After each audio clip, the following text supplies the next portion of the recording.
Hello, everybody. What is up? How you doing? Before we get going, can someone give me a sound check in the chat? Let me know how this sounds, how it looks. Make sure everything technically is going how we want it to go. That would help out. So while I'm getting a sound check on how everything is on your end, just a little bit of overview what we're going to do in this live stream. So again, I don't do live streams very often. Last one I did, I think, was in May. So I wanted to check in with you all here at the very end of October, and kind of see how everyone was doing in these just crazy times that we're in, especially here in the U.S. right now. Things are not good here in the U.S. right now. We can talk more about that if you want. But no, I just wanted to check in, kind of take some viewer questions and chat, and maybe some other stuff at the end. So, we'll go 30 minutes, 60 minutes, depending on how many people want to hang around and talk. I'm not going to waste your time because I know your time is valuable. And we all have other things we have to do today or tonight, depending on where you are. So, first, where is everyone from?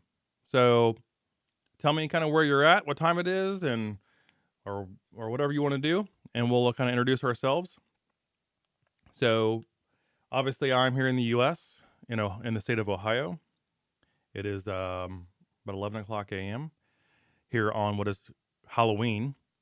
So if you're in a country that doesn't celebrate Halloween, it's usually a day when, children go out and dress up in costumes and trick or treat, which they go house to house or wherever and grab some candy and stuff like that.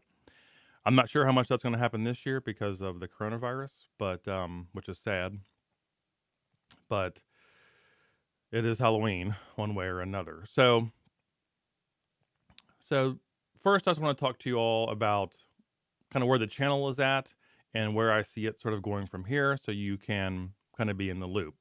So if you've noticed in the past few weeks or so, I have kind of started making a different type of video. And those are videos that are shorter, they're simpler, and they're problem videos. And they are geared towards people who are very new to statistics and regression and stuff like that. I can't tell you how many comments I get, whether it's on YouTube comments or on LinkedIn or wherever else, from viewers who say, I really struggled at math. I have a lot of math anxiety, and I have to take this stats course, and I'm really struggling. Or, I'm 50 years old, and I'm going back to school for the first time in 20-something years, and I don't remember any math.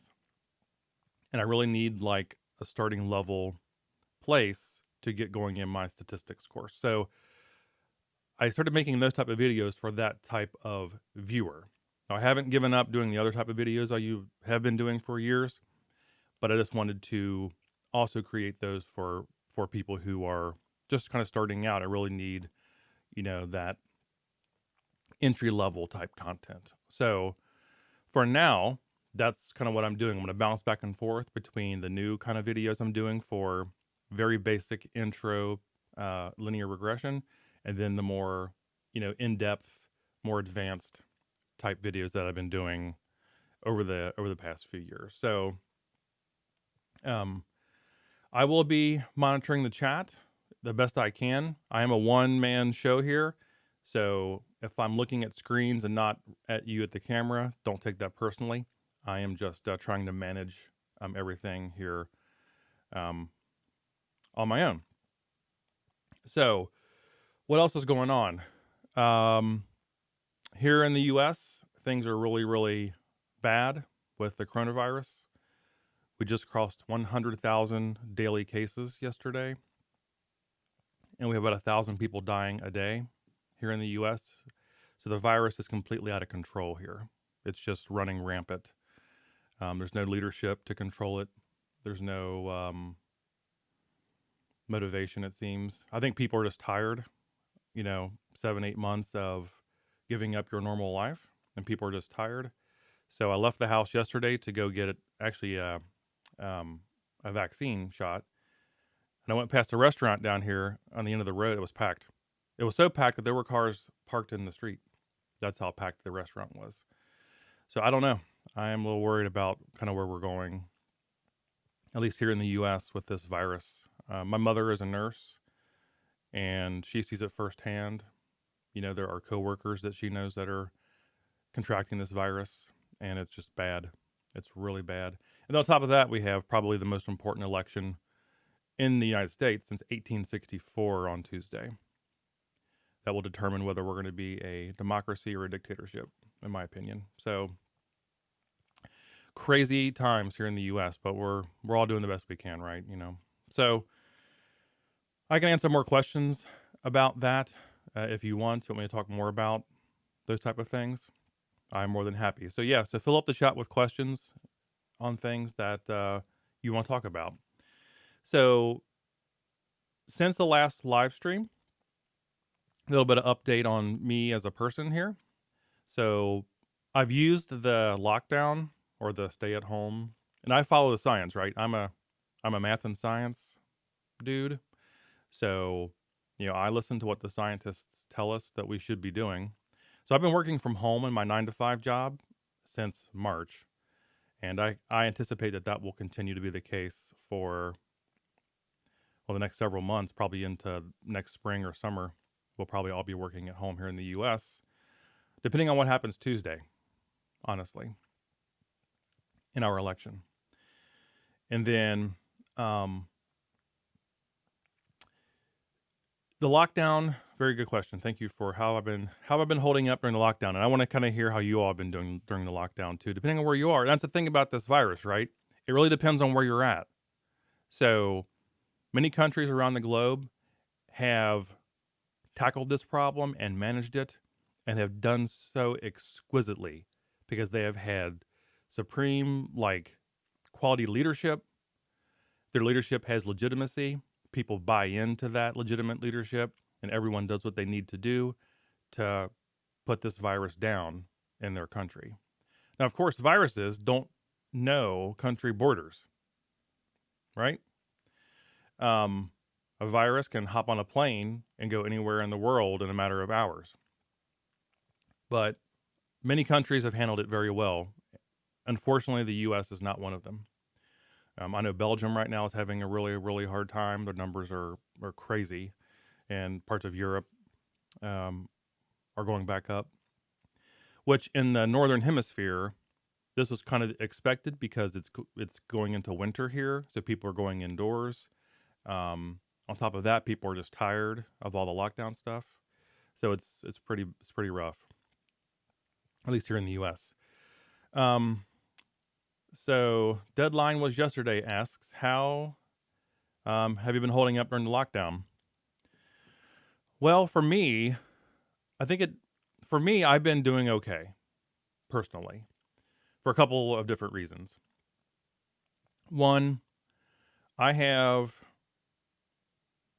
certain privileges and luxuries that make being in lockdown a bit easier, at least for what I need. So I have my own home, which maybe I'll show you a bit more of later. I have my own home here. It's nothing extravagant, but I do have my own house. I'm in here by myself, so I'm not having to deal with a whole bunch of other people or children running around or pets barking and everything else. So I kind of have my own little castle here. Um, I have utilized certain services like Amazon Fresh.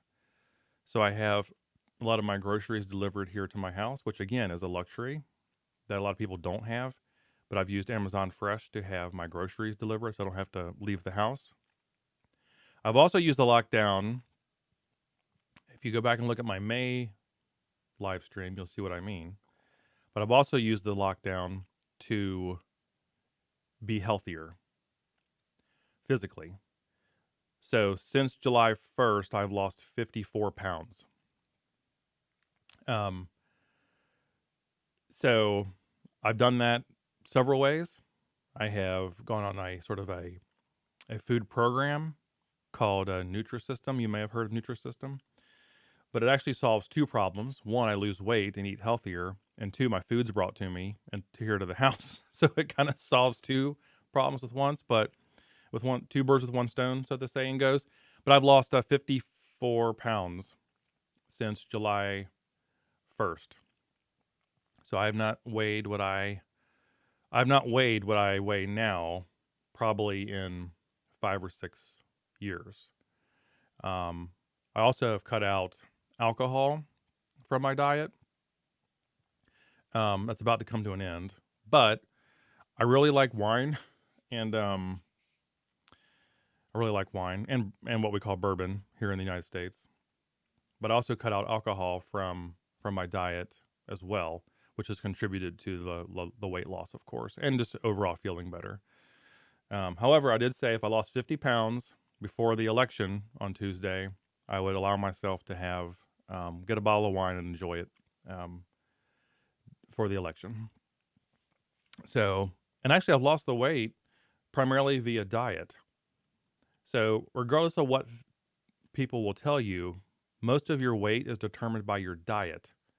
And of course, genetics and things you can't control. But of the things you can control, diet is like 75% of your weight in terms of healthiness. Now, I am not saying that humans do not come in all shapes and sizes and they're all beautiful and valid and valued. I'm not getting into any of that, of course. But for me, I needed to feel better. I needed to lose weight. I needed to make some choices. So actually, the lockdown has helped me do that. I can fit in the clothes that I couldn't fit into. My complexion has cleared up. My eyes are whiter, I can tell. So just weird things happen, when you start drinking water, eating right. I walk at the park. I'm not walking right now because it's gotten cold here in Ohio. Actually, it was freezing this morning. But all I do is walk in the park with audiobooks, and then I have a spinning bike over here to my left. It's a spinning bike. It's not a Peloton bike. If you heard of a Peloton bike, it's kind of a cheaper version of a Peloton bike, and I use the Peloton app to ride along. So I have the app, but I bought a cheaper bike, and that's all I've been doing: walking and riding my bike, like 3 times a week, and it's worked. I'm still losing weight, so I've always been a bigger guy, not bigger in terms of like being overweight big, but my frame is big. Like my ankle bone is as big as around as some people's arms. I'm just a big kind of, person. So I will always weigh a bit more than the normal person my height. But yeah, so I've used the lockdown to lose weight and get healthy. I've also been able to devour books. So because of being at home all the time, I've kind of gotten into a different kind of rhythm with sort of my daily life. And I would say probably since lockdown started in March, I've read probably 20 books. And a lot of those books actually have been on infectious disease. So I've read a lot of books on infectious disease. So if you have any questions about infectious disease, I probably might know the answer. I'm reading a really good book right now, which I recommend to everyone on this channel. If you're on this channel, um, you are more science, probably math inclined. I'm reading a very, very good book right now. It's called Contagion. And it sounds like Contagion is just about infectious disease, but the book Contagion I'm reading is not just about infectious disease. It's about contagion in many areas of life. So the chapter I'm on right now talks about contagion in the financial system and talks about, um, how events and certain structural characteristics in the financial system led to the 08-09 financial crisis. And at times it gets kind of mathy. So if you're interested in sort of the math and the science of contagion, both in the infectious disease space, but also just in finance, or I'm only about a third through the book, so I'm sure there's other things. Check out that book, Contagion. And I'll put a link to it maybe somewhere if I can. But I highly recommend that book if you like that kind of stuff. So I've read a lot of books during lockdown. I've lost weight during lockdown. I've been able to work on my house a little bit during lockdown. And I've thoroughly enjoyed it. Now, however, I have coworkers that are going insane in lockdown. A lot of them have children who in the spring were out of school because they shut down schools. And then then they had all summer with their children. And then now here in the fall, they have children, but their children are going to school in full masks and gloves and everything else. And they're afraid they're going to bring COVID back into the house. They have spouses that are maybe working from home too. So it's just a mess. So I have coworkers that are really having a hard time.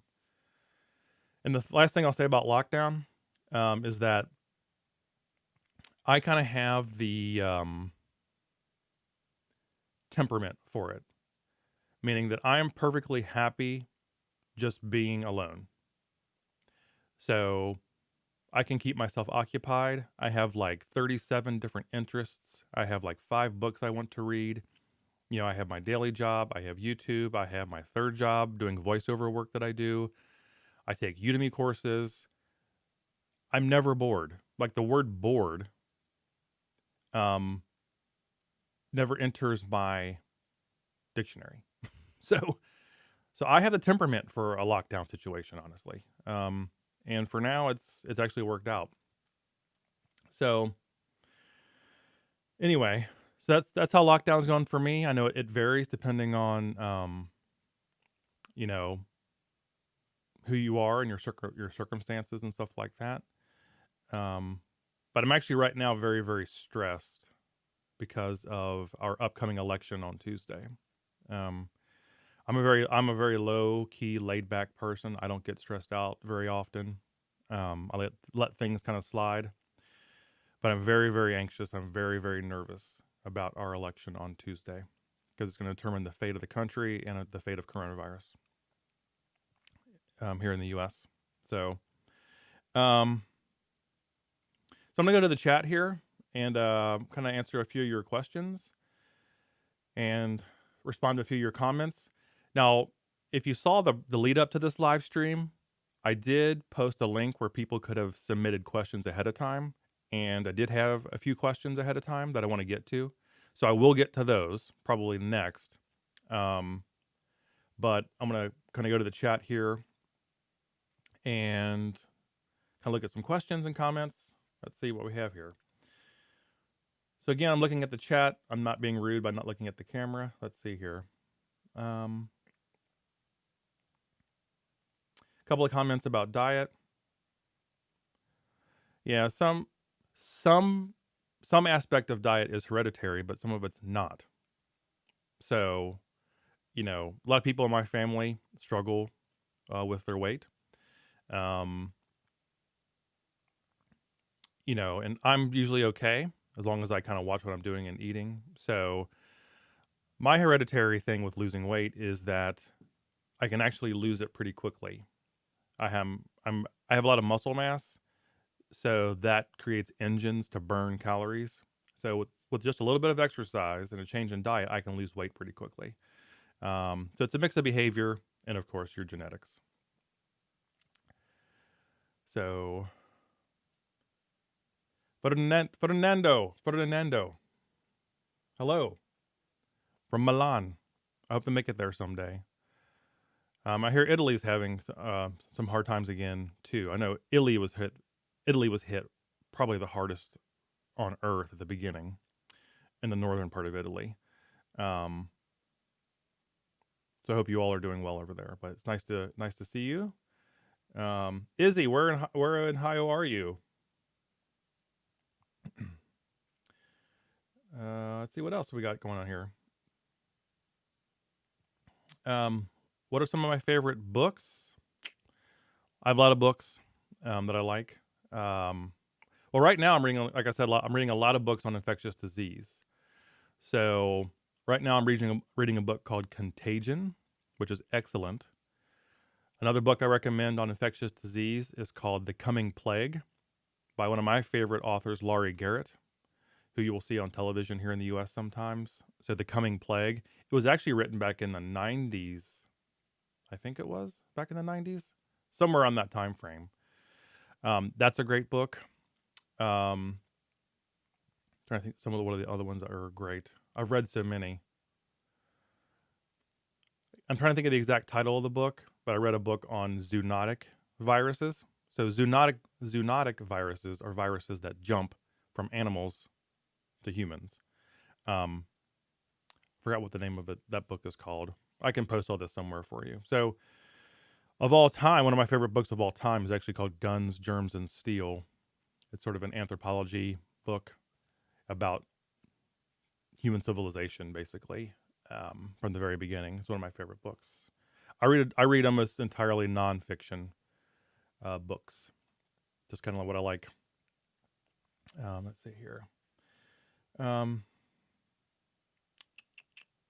Yes, I did read Spillover. I think that's the book I'm referring to. Sorry, I'm probably a little bit behind. So Spillover is a fantastic book. It is about zoonotic viruses, which are viruses that jump from animals to humans. And by the way, the two most offending animals are bats and, for influenza, birds and swine or pigs. As far as, and then I guess the third one would be mosquitoes. But that's a vector. A mosquito is a vector. A mosquito bites an infected person that has malaria. The malaria parasite develops in the mosquito, and then the next person it bites, it injects the malaria parasite into that person. So it's a vector type virus, but same basic idea. But yeah, Spillover is a great book. Let's see. What is my day job? What sort of work do I do? Very good question. So my current title is called a learning designer, and I work for a company called Cengage Learning. So here in the U.S., there are 3 major higher education publishers: McGraw-Hill, Pearson, and Cengage, and I work at Cengage.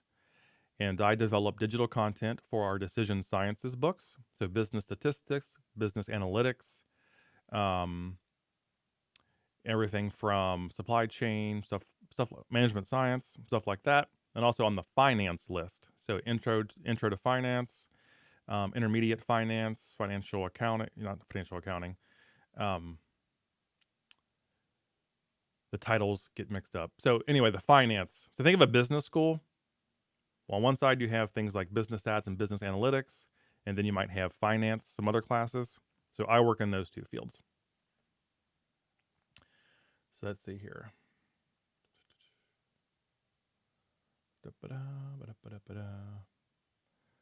Looking through. So I work with a product manager and a pod of other coworkers to develop products in those 2 disciplines. So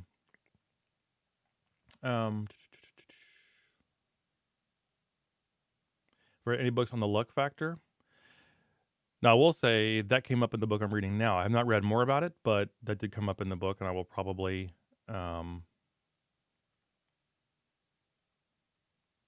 get to that. Let's see.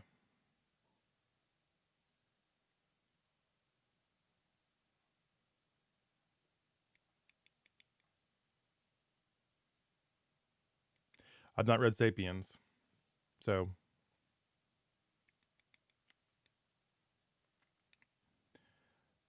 have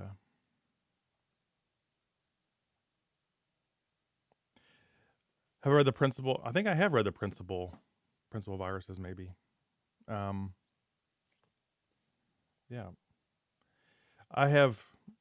I've read so many books over the past few months. It's been crazy. So what I'll do, I'll keep an eye on the chat. I'll keep an eye on the chat, and then what I want to do is get to some of the questions that were submitted ahead of time, in case those individuals are in here watching. So they took the time to write, so I'm going to go ahead and answer those questions. Then I'll hop back into the chat, and we can discuss whatever y'all want to talk about there. So I am near Ohio, near Cincinnati, Ohio, is where I'm located. All right, so a few questions, which I think will apply to a lot of you all. Okay. All right, so I did have a few people submit questions ahead of time. I'm using a little link that I provided, and there's a little bit of overlap in the questions, but I think they're really good, and they will apply to a lot of people that that come in here. So our first question actually came from Jose. I assume that's how it's pronounced. So Jose says, "Hi Brandon, thanks for the opportunity and sharing of knowledge with the world. You are very welcome. So I hope I encourage you all to do the same. So wonder if you can talk about main fields of career opportunities for statisticians, or what jobs where we can get more application regarding statistics knowledge. Thanks, stay safe, and happy holidays." So, in my opinion, statistics is a tool. So it is something that is used primarily to solve problems. So statistics appears in many, many disciplines as a tool in those disciplines. So obviously, right now I'm reading a lot of books on infectious disease. And of course, the mathematics and the modeling of infectious disease is fascinating. Now, I have a very rudimentary understanding of what that is, but obviously a lot of statistics, a lot of modeling techniques and forecasting techniques go into the study of infectious disease or epidemiology. So another example, right up the road here from my house is a massive, you can see it like from space, it's huge. It's a research center for Procter & Gamble. So P&G, Procter & Gamble. You may have heard of Procter & Gamble. They make everything that a lot of people use, at least here in the US, I'm sure other places in the world, every day. They make things like toothpaste and bathroom tissue and paper towels and other cleaners, stuff like that. But they have a research facility right up the street.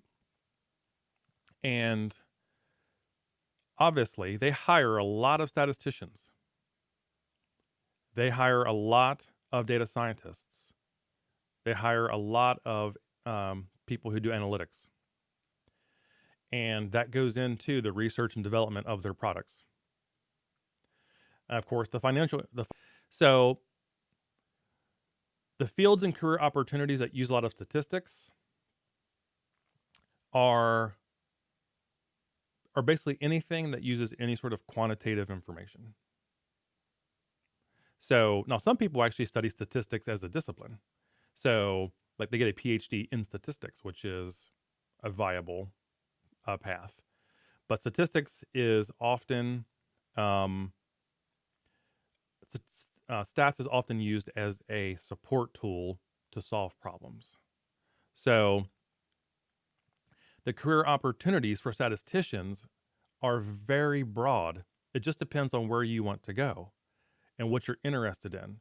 And the good thing about statistics is if you study statistics and you study data science and other types of fields that are related in that kind of area, and you have a secondary interest in, say, something like finance or epidemiology or climate or whatever, you can kind of marry the two together and use your statistics in a discipline or a field that you enjoy.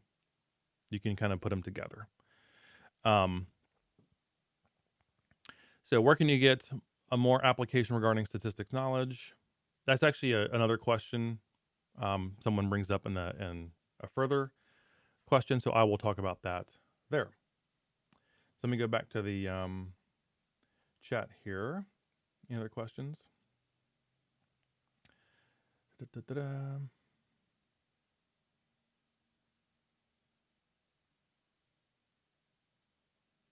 Yes. Everyone needs to wear a mask for sure.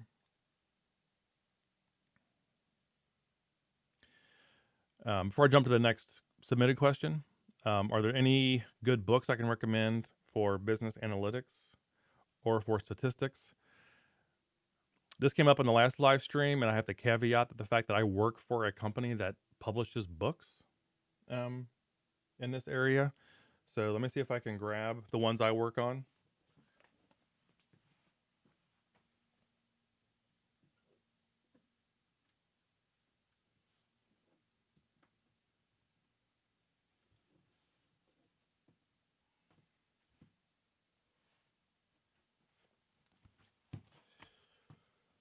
Oh, sorry about that. Yep, I grabbed two of the same one. Of course, I grabbed two of the same book. Whoa. Sorry, didn't expect this.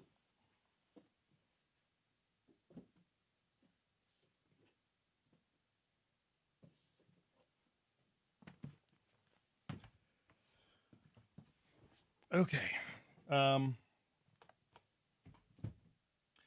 So let me kind of like just talk to you really quickly about the books that I work on in my day job, and then we can talk maybe about a few other things. But I want to jump back into the other questions. So I work on this book in my day job. So this is Modern Business Statistics. It kind of has an Excel focus. It's more geared toward business students, but the writing in these books, this series of books by this author team is very, very clear. They've been writing for years and years and years. They write extremely clear. They're not going to entertain you, and they're not going to like talk to you about a lot of pop culture, but it's very, very well written. So this is one of the books that I work on in my day job. Let's see here. This is another book I work on in my day job.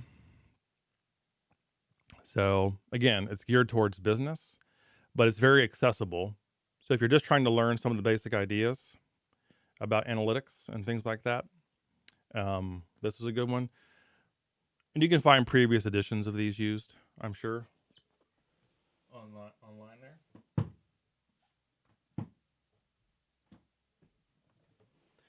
If you're looking for something that is more advanced, this is another one that we make.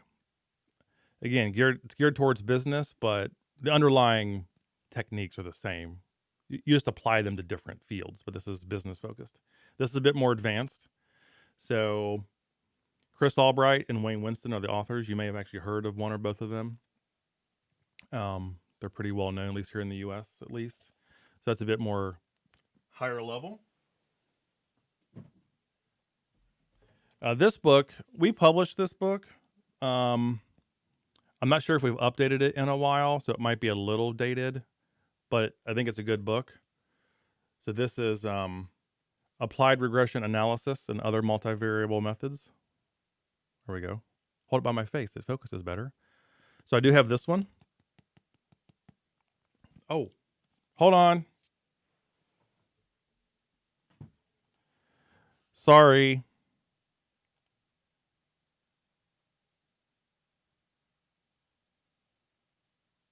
You see me now? I think you should.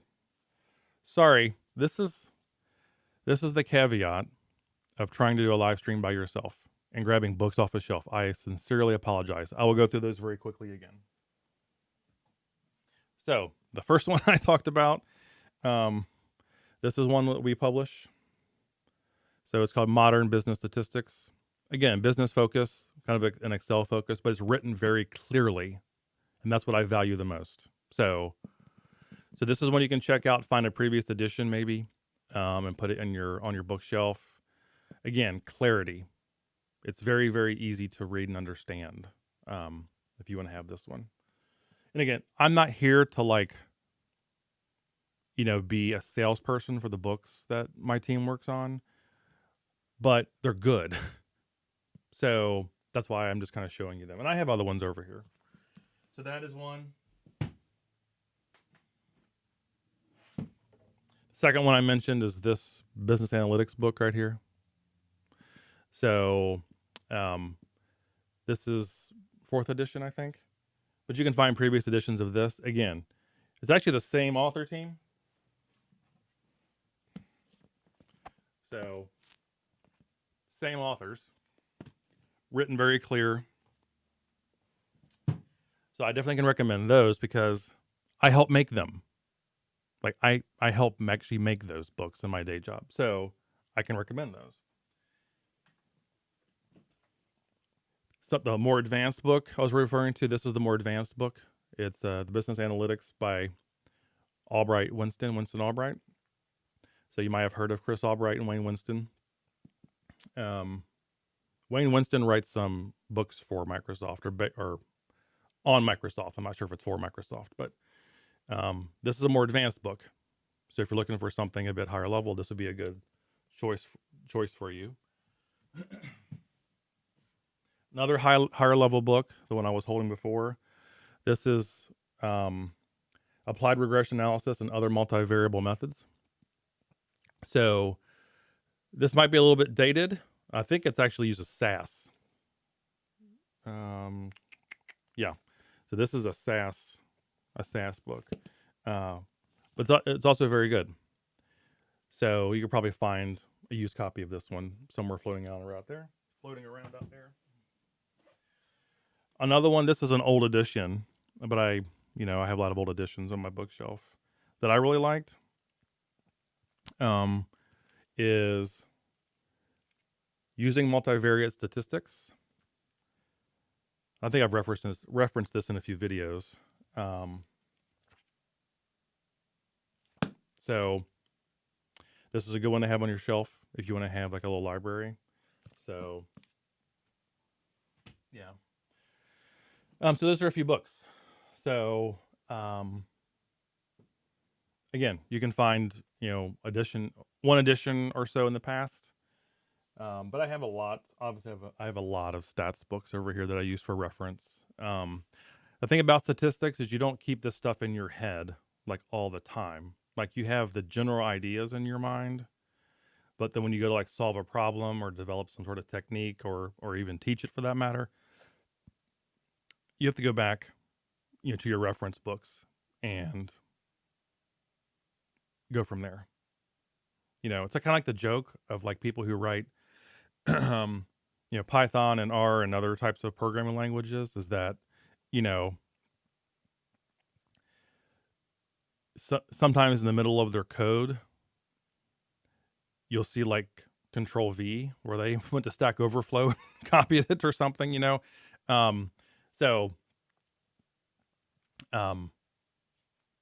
So those are a few books I recommend. And of course, there are many, many other resources. And I'll get to those actually in a subsequent question. People ask where they can learn a bit more. So anyway, let's go to the next question.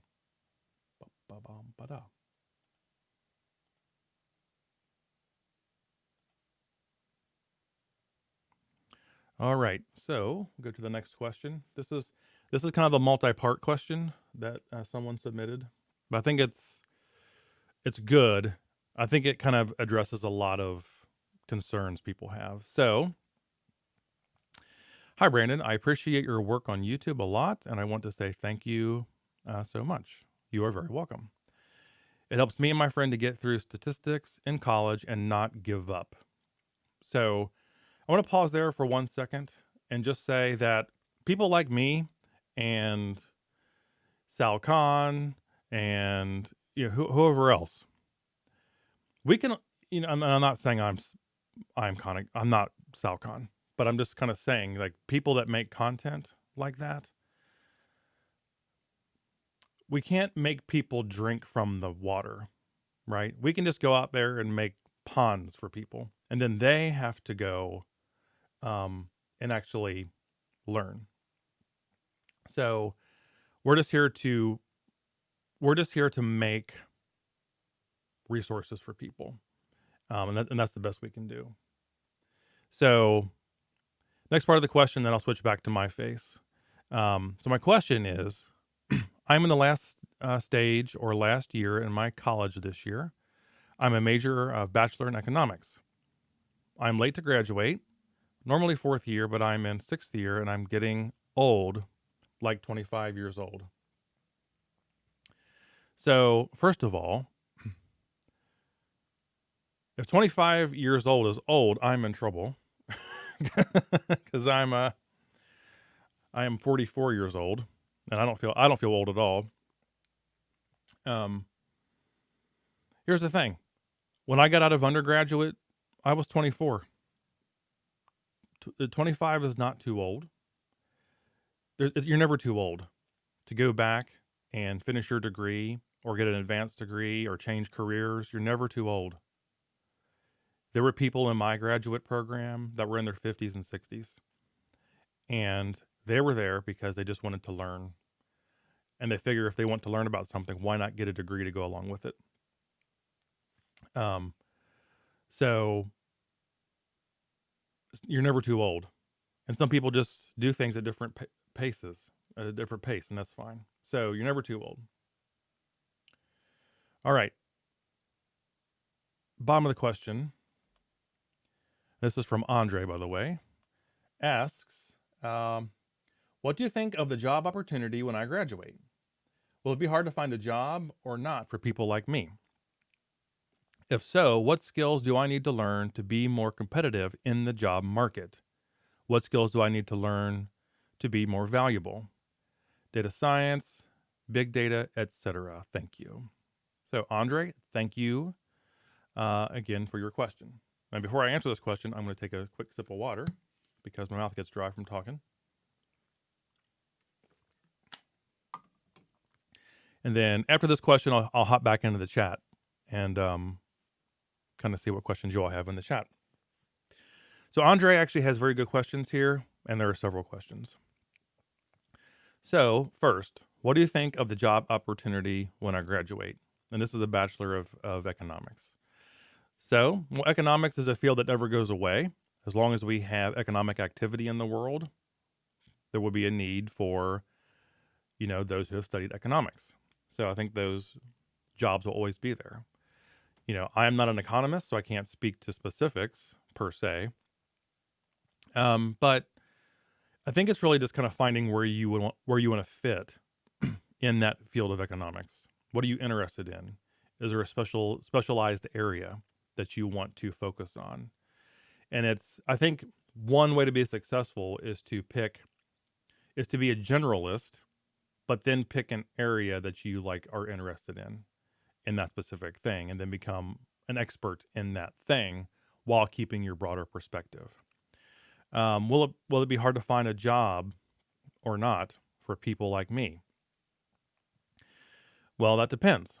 So, the job market, I don't claim to be like a job market expert because it depends so much on where you're at and what the state of the world and what the local economy and the state of things are where you are. So, will it be hard to find a job or not for people like me? I can't honestly say. It really just depends. But I will talk about some things in the next few minutes that I think could help. So, if so, what skills do I need to learn to be more competitive in the job market? So this is a great question.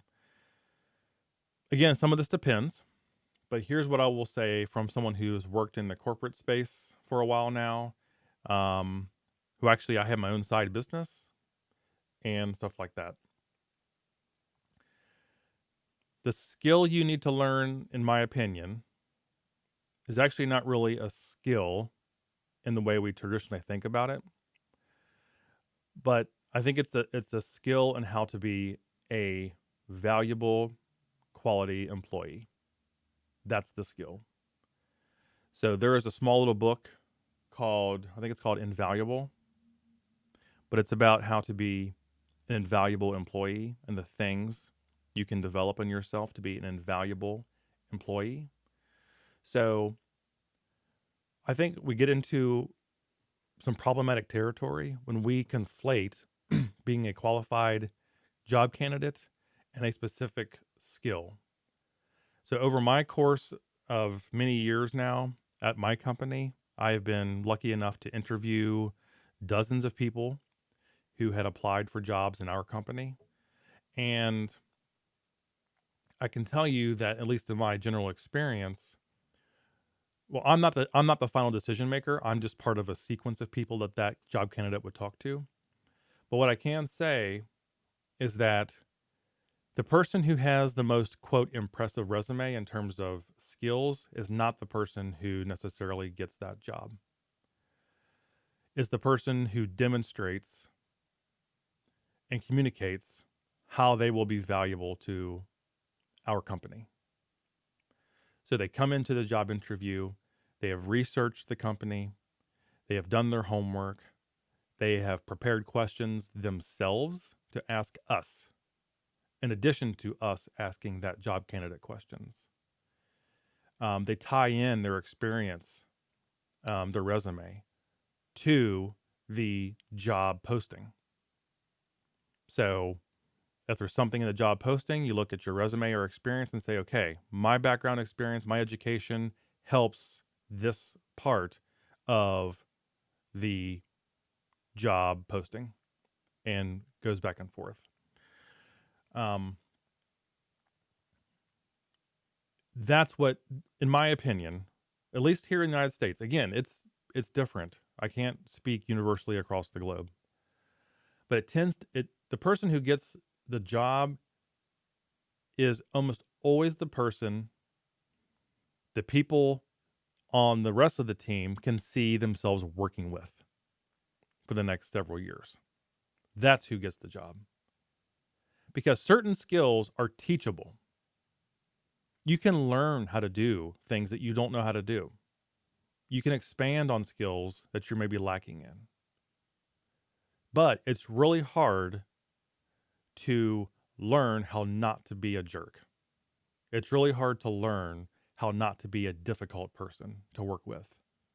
So I would encourage Andre here, and who had the question, and everybody else who's looking for a job, to take a broader, expansive view of what makes you the best candidate for a certain position within the realm of things that you can control. You cannot control company politics. So, if they've already pre-selected someone for the position and they're just interviewing other people for legal reasons, you can't control that. You can't. But you can control certain things when you go into that sort of situation. And the most important thing you want to do is come across as the person that the other people can see themselves working with on a day-to-day basis, And I will say, being a problem solver. So this kind of goes back to the statistics question before. Statistics, machine learning, data science are largely tools that are used to solve problems. The valuable employee, in my opinion, is the problem solver who then knows what tool to use to solve that problem. So think of the metaphor this way. Statistics and data science and other things are tools. Like if I go into the Home Depot down the road and I stand in front of all the hammers, the construction hammers. There might be like four or five different brands of hammers. It's a tool.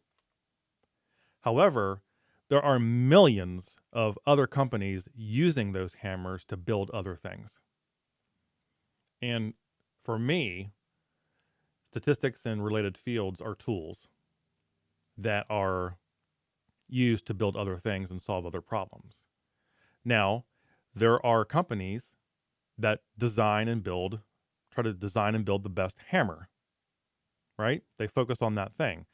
And in my metaphor, that's like a person who goes and gets a PhD in statistics or a PhD in data science or whatever kind of programs are out there now. So think of statistics as a tool and data science and machine learning as tools to solve problems. Be a problem solver. Approach a problem with a solution. If you're going to point out a problem in the business, also come with a solution. That was very important advice I got years ago. So that's what makes employees, in my opinion, very valuable. Let me go back to this question. So last thing Andre asks is, what skills do I need to learn to be more competitive in the job market? I think we talked about those. What skills do I need to learn to be more valuable? And goes on to talk about data science, big data, etc. So again, all these things are just all these skills that are mentioned there are just tools. The real skill is learning how to be a valuable employee. And that's what I encourage everyone to do if you're out there looking for a job. Part of it is a game that you have to play to some degree, and you kind of have to learn how to play that game, but also know your value, and don't undersell yourself either. So a lot of people take jobs because they're desperate for a job, and that's completely understandable when you're really, really looking for a job and you need a job. But taking a job just because it's a job will feel good in the short run because you feel more secure. That's one of our most fundamental human needs, is to feel secure. But over the long run, that won't last. So, and last thing I'll say on this note, I always say that famous last words of mine are the last thing I'll say, is that I went through this. So in the previous live stream, I talked about sort of the genesis of my YouTube channel and how it came about. It's a very, very interesting story if you want to go back and watch. But back during the financial crisis of 08, 09, I applied for 180 jobs. 180 jobs.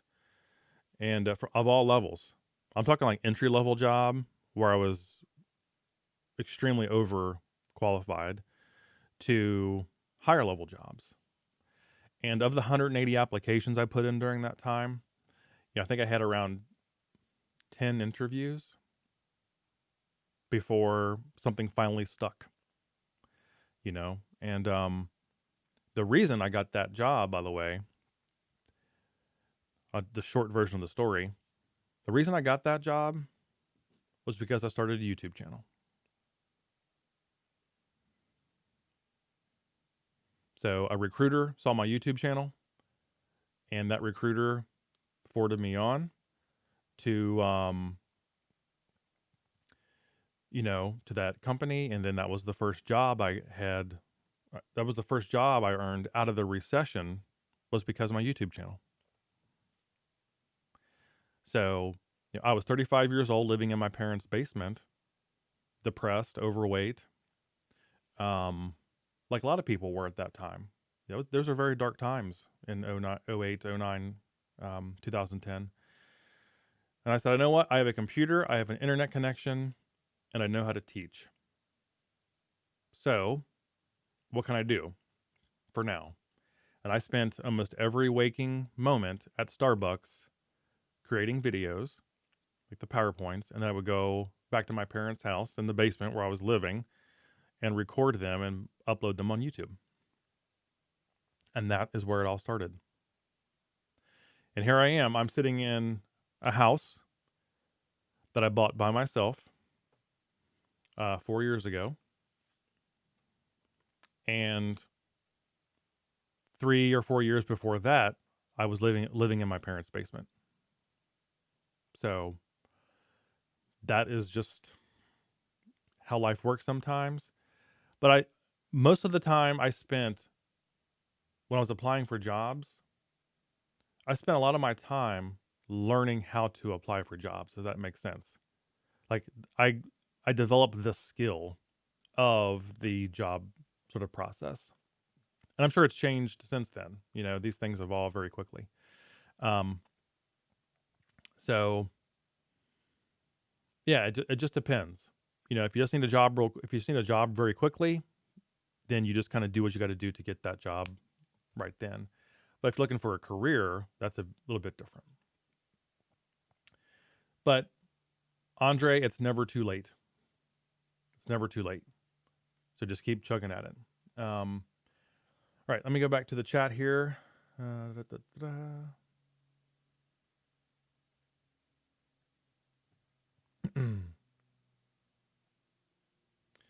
Let's see. All right.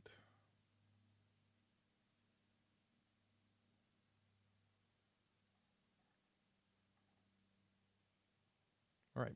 So I think I'm going to hop back to the questions that were submitted.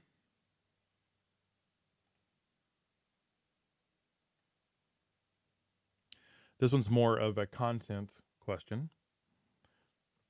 And I admit I'm going to be limited on what I can really answer with this one, but this one was submitted, so I will do my best to answer it.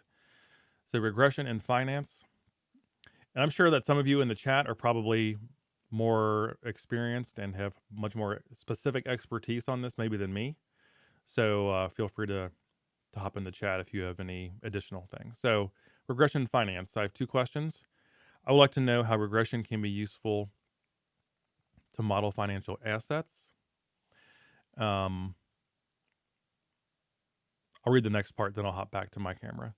So in a complicated world like finance, where there's a lot of uncertainty, it seems that it is really hard to pick the right variables and put them in a model in order to predict future prices. So that is true. And here's the thing.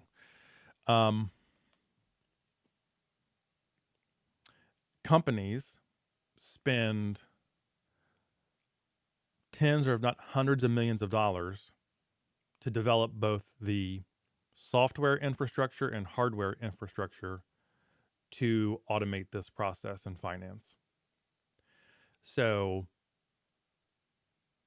there are some of these high-speed trading companies will actually fight and purchase rights and all kinds of stuff to install fiber optic cable over the shortest physical distance because it gives their trades a few milliseconds of advantage. So I guess my way of saying that is there are a lot of very advanced, very high tech on the software and hardware side in finance that are looking for the edge in terms of reaction and predictability in finance. A lot of what we see in the US equities markets are actually computers trading against one another, looking for that little edge or that little arbitrage difference between two equity assets. So regression can be used if you want to look for general patterns, like over time. I guess we're talking about a time series. So of course you know of the basic gists of time series. You can look for trends. You can look for seasonality. You can look for like things like autocorrelation. Anything that's, you know, a single variable over time. You know, there's all kinds of things you can look into that if you're looking at a small model. Now, I think if you want to be a really good person, or person, if you want to be really good at making predictive assertions, I think you have to expand your mind broader beyond just lines of code and whatever else. So, and one way I can sort of express that is if we're looking at a time series of the value of an asset and just that asset alone, like the question referred to, there are other externalities that I'm sure are correlated with that. So I think one of the famous ones, I might get this wrong, so I'm kind of right, but I might get this wrong in the details. Warren Buffett would go out and look or count the number of railroad cars shipping things through Omaha, which I believe that's Omaha where he lives, in the railroad system. And he could kind of know ahead of time where the economy was going based off the velocity and the volume of the shipment of goods well before they got to the consumer. It's kind of like standing on the edge of a port and looking at how many ships are coming in and how many containers are being loaded off to know what the demand is inside a given country. So, yes, we can look at time series data that we have and try to develop trends and patterns and correlations and stuff like that. But there are other things beyond that I think are just as, if not more important, to understanding what's going to happen. So in the 08, 09 financial crisis, there were people who saw what was coming ahead of time. And had they used just the data they had at hand, they wouldn't be able to foresee. So they were backing up the stream of financial information to know what was coming.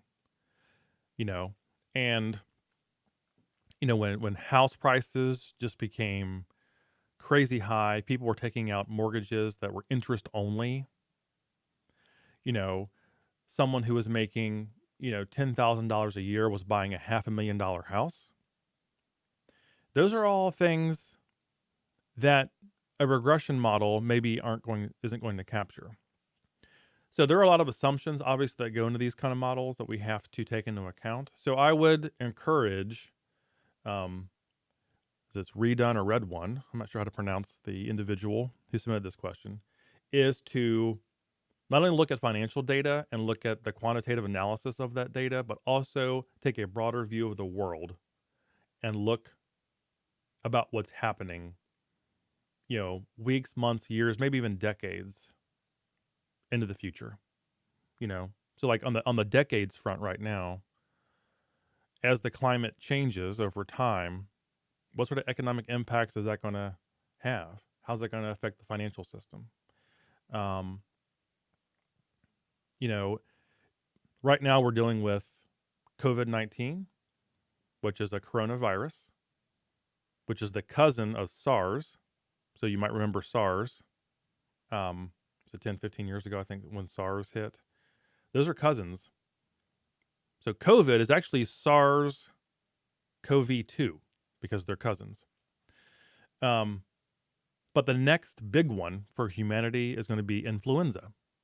It always has and always will be probably pandemic influenza. So how do those shocks affect our financial system? So think broadly, not only in the short term, like being a day trader, but also in the long term.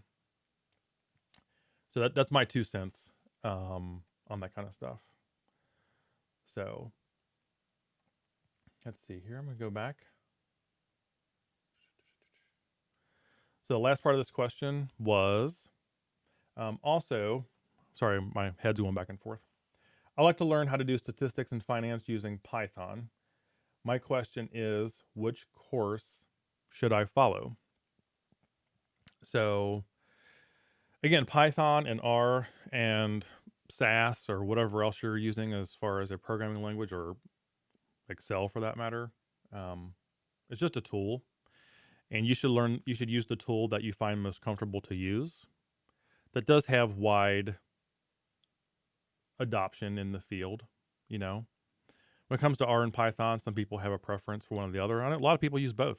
You know, when I dabble in R and Python, I kind of go back and forth in that case. So that is, as far as the tools go, that's my 2 cents. Where can you learn about that? Obviously, there are many, many places you can learn about R, Python, and other types of languages. There are tons of free internet resources, of course. YouTube is obviously a great place to learn. There are some great YouTubers that talk about Python. I'm a big fan of Udemy.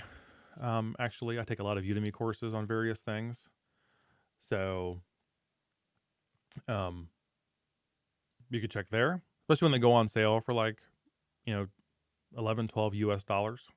And you can get like a 26-hour Python course for $12. It's a good investment. You own that course forever, so you can always go back and watch it and do different things and whatever else. So, yeah.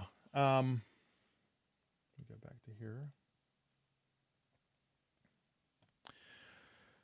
So, yeah, finance, I would just say when you're looking to pick the right variables, think not only locally, but broadly what variables you might want to put into that model. Again, overfitting a model is problematic because then your model matches all the noise in that particular sample that you're taking. So just pick the one that you like and can work with and just kind of go from there is what I would sort of say. But realize that, the programming language is not it's the means to the end, not necessarily the end, in my opinion. So whatever business problem you're solving, it doesn't really matter what you use to get there, as long as you can communicate the result at the end to the stakeholders who have to make those decisions. So they might have a preference. All right, so we're going to wrap this up here in the next few minutes. I know we have gone for an hour, and I am not that interesting. So let's see here. Go back to the chat and see if anything stands out.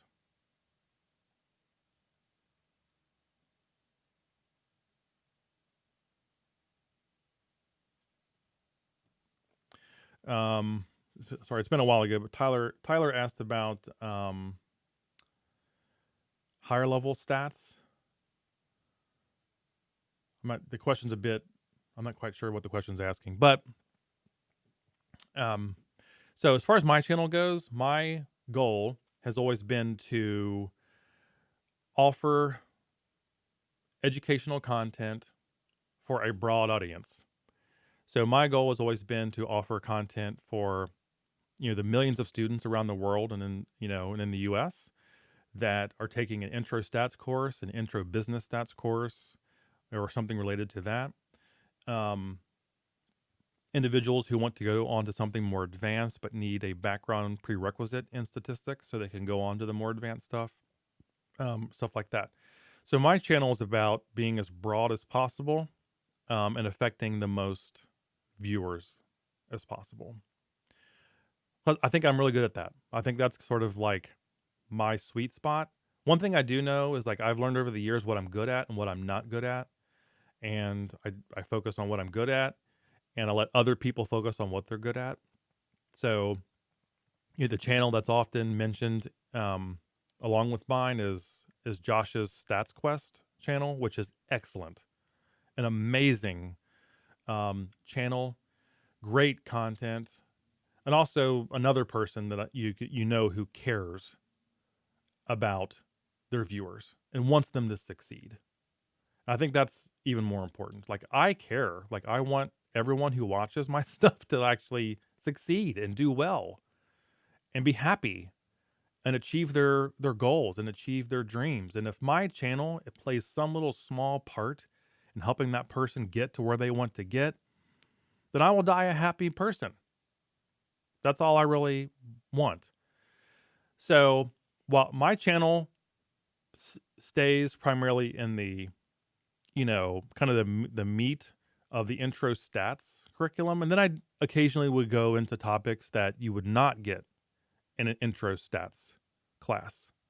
I will go into a bit more advanced, like multiple regression or ANCOVA, GLM, stuff like that. Logistic regression. Logistic regression is almost never taught in an intro business stats or intro stats class. But it's very important when individuals are trying to understand classification machine learning models, right? So that's why I went ahead and did a playlist on logistic regression, even though it's well above what a intro stats course would be.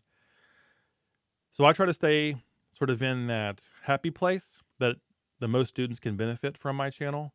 And then occasionally I will do some more advanced stuff and then leave the really advanced stuff to that sort of niche of advanced stuff to like StatQuest, and other channels that's the first one that pops in my mind, and other channels that deal with those things. So, let's see.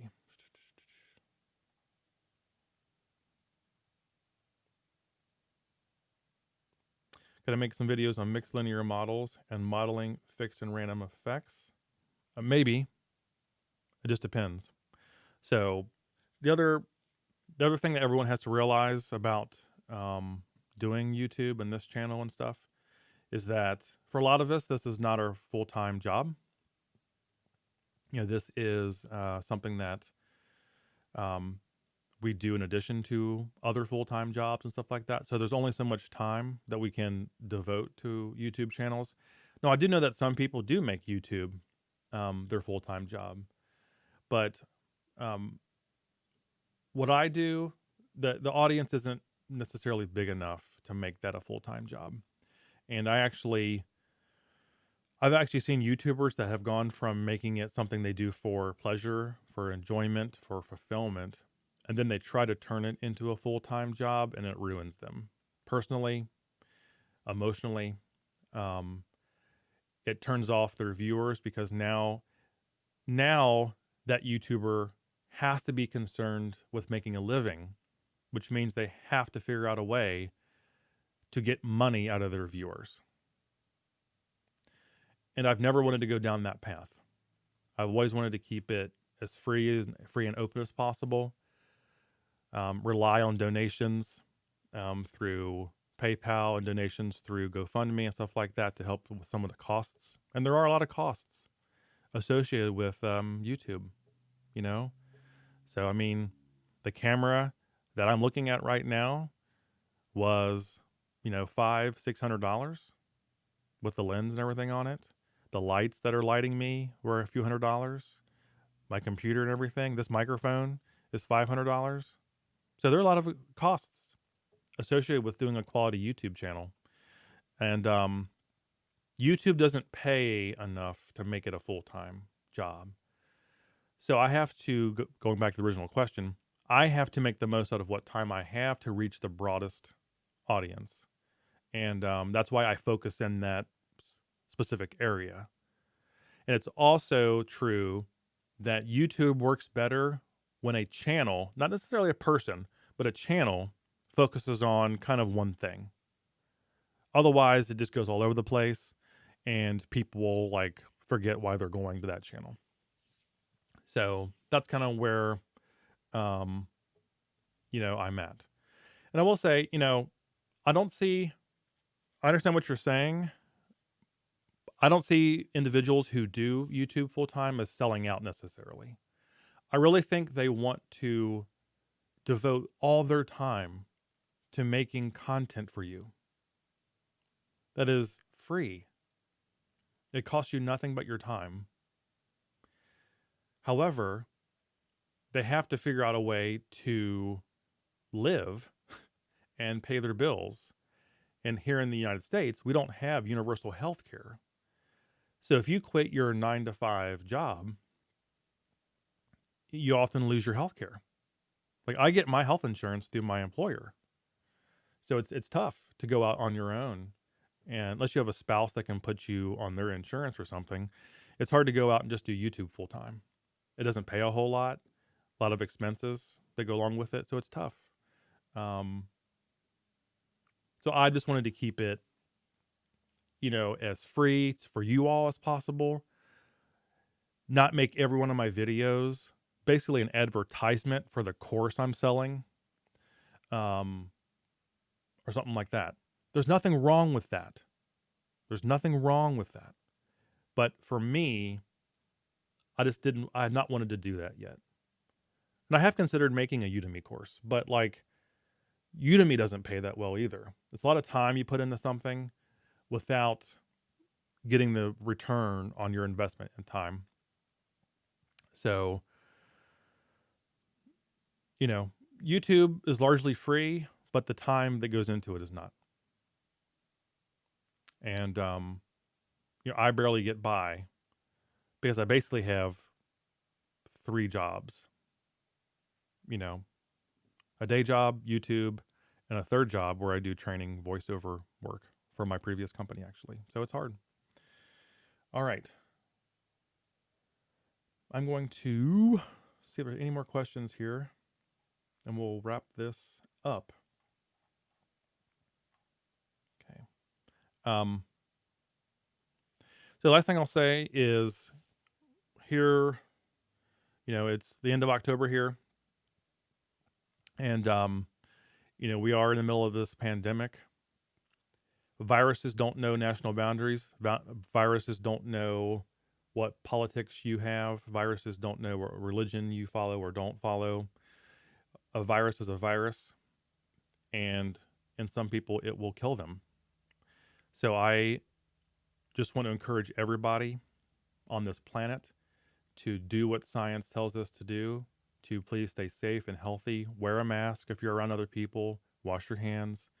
And do the things we need to do to keep ourselves and each other safe. Because it's going to be a long road for certain parts of the world. So I'm going to go ahead and wrap this up. But we'll do this again, maybe in 2 or 3 months, maybe a little bit longer, depending on how everything goes.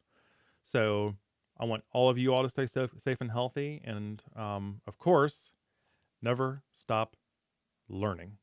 And I will see you again on YouTube. Take care, everybody. Bye-bye.